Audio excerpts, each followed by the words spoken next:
بسم الله الرحمن الرحيم اقرأ باسم ربك الذي خلق الإنسان من علق اقرأ وربك الأكرم الذي علم بالقلم علم الإنسان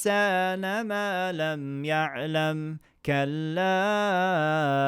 إن الإنسان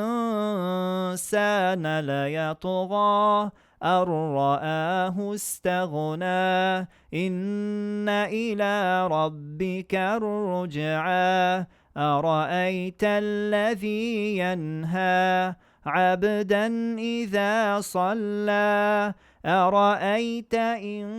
كان على الهدى أو أمر بالتقوى أرأيت إن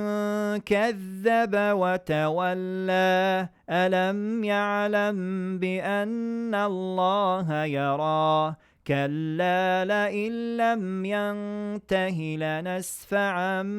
بالناصية كاذبة خاطئة فليدع ناديه سندع الزبانية كلا لا تطعه واسجد واقترب